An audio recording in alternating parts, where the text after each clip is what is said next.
فاطمہ حیرت سے اس کی طرف دیکھنے لگی۔ اس نے واقعہ کبھی نہیں سوچا تھا کہ اللہ، وہ تو اس کی غلام تھی جس کے احسانات پر وہ جی رہی تھی، مگر بدلے میں وہ کیا کر رہی تھی؟ نمازیں کیسی تھی اس کی؟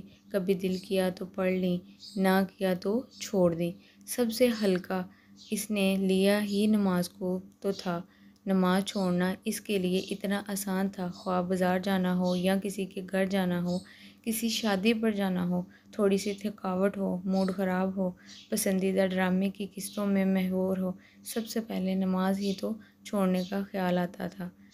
آج اسے احساس ہو رہا تھا کہ کیونکہ ان سب حالات میں وہ کھانا پینا، سونا یا اچھے کپڑے پہننا نہیں چھوڑتی تھی، کیا واقعہ اس کے نزدیک اس کے مالک کا یہی مقام تھا؟ سب سے کم، پھر اگر پڑھتی بھی تو بس 2-4 ٹکرے مارتی تھی۔ کبھی سوچا بھی نہیں تھا کہ اللہ کے سامنے کھڑی ہو کر وہ پڑھ کیا رہی ہے۔ شرمندگی سے اس کا دل ڈوبتا جا رہا تھا۔ وہ کیسے پلٹے اب، کس منہ سے جائے اس کے پاس کہ جس کی تھالی میں کھا کر وہ چھید کر رہی تھی؟ وہ اس جیسی نافرمان غلام سے کیسے محبت کر سکتا تھا؟ اس کے آنسو ٹپ ٹپ بہنے لگے تھے۔ فاطمہ کے بہتے ہوئے آنسو دیکھ کر قرۃ العین محبت سے آگے بڑھی اور اسے گلے سے لگا لیا۔ گلے لگاتے ہی فاطمہ نے ہچکیوں سے رونا شروع کر دیا۔ قرۃ العین ہلکی سی مسکراہٹ کے ساتھ اسے گلے سے لگائے کتنی ہی دیر تک خاموشی سے اس کی کمر کو سہلاتی رہی۔ قرۃ العین بھی اسی رستے سے گزر کر آئی تھی۔ وہ سمجھ سکتی تھی کہ فاطمہ کس کرب سے گزر رہی ہے۔ بعض اوقات انسان کو واقعہ ہی کوئی ایسا ساتھی چاہیے ہوتا ہے جو اس کے اندر کے اٹھتے ہوئے شور کو خاموش بہتے ہوئے آنسوؤں سے سمجھ جائے، اور ایسا ساتھ جسے میسر ہو وہ بہت خوش قسمت انسان ہے۔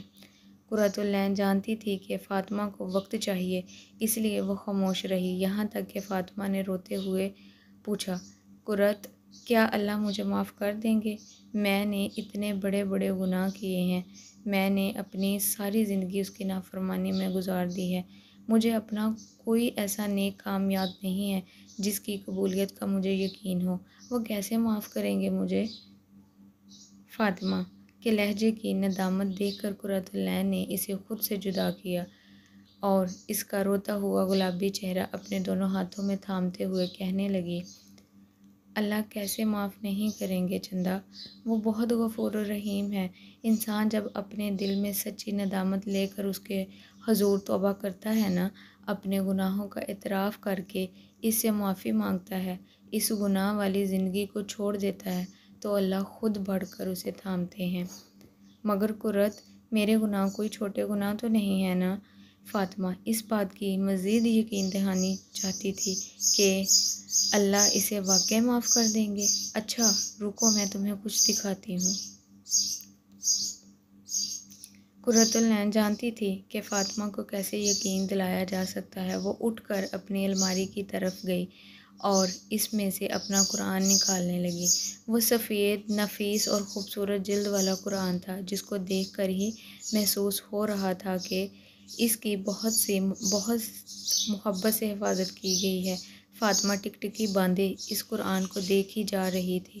وہ یاد کرنے کی ایک ناکام کوشش کرنے لگی کہ اس نے آخری بار قرآن کب پڑھا تھا۔ فاطمہ، تم مجھ سے پوچھ رہی تھی نا کہ مجھے کیسے یہ کتاب میرے سوالوں کے جواب دیتی ہے؟ یہ دیکھو۔ قرۃ العین نے قرآن کھولا اور فاطمہ کے سامنے کر دیا۔ لو تمہارے پہلے سوال کا جواب۔ قرۃ، میرا وضو نہیں ہے۔ فاطمہ شرمندی ہوئی۔ کوئی بات نہیں، تم ایسے ہی دیکھ لو چندا، میں نے پکڑا ہوا ہے، قرۃ العین نے مسکراتے ہوئے نرمی سے کہا۔ فاطمہ نے بہت سے دیندار لوگ دیکھے تھے جو ہمیشہ ان کے بارے میں ایک بدگمانی کا شکار رہتی تھی کہ یہ لوگ بس خود کو ہی بڑا نیک سمجھتے ہیں، مگر آج اسے ایسا محسوس ہو رہا تھا کہ اس کا یہ گمان درست نہیں تھا۔ سب لوگ ایک جیسے نہیں ہوتے۔ یہ تو اس کی اپنی دین سے دوری کی ندامت تھی جس کی وجہ سے وہ دیندار لوگوں کا سامنا کرنے سے کتراتی تھی۔ واقعی کچھ باتوں کو سمجھنے کے لیے وقت درکار ہوتا ہے۔ کچھ حقیقتیں وقت سے پہلے آشکار ہو جائیں تو شاید اپنی قیمت کھو دیں۔ کچھ جذبات کی حقیقت بھی ایسی ہی ہوتی ہے، ان کی اصلیت کا ایک وقت کے بعد پتہ چلتی ہے۔ وہ اب بھی شرمندہ سی تھی۔ تو کیا واقعہ مجھے بھی جواب دے گی یہ کتاب؟ کیا واقعہ اس لائق ہوں میں بھی؟ فاطمہ انہی سوچوں میں گم تھی کہ اس کی نظریں قرآن پاک کے اگلے صفحے پر جا کر ٹک گئیں۔ امید ہے کہ آج کی ایپیسوڈ آپ کو پسند آئی ہوگی۔ اگر میرا آڈیو ناول آپ کو پسند آیا ہو تو ویڈیو کو لائک، شیئر اور چینل کو سبسکرائب ضرور کیجیے گا، اور کمنٹ سیکشن میں مجھے بتائیے گا بھی آپ کو یہ سٹوری کیسے لگی۔ نیکسٹ ویڈیو تک کے لیے خدا حافظ۔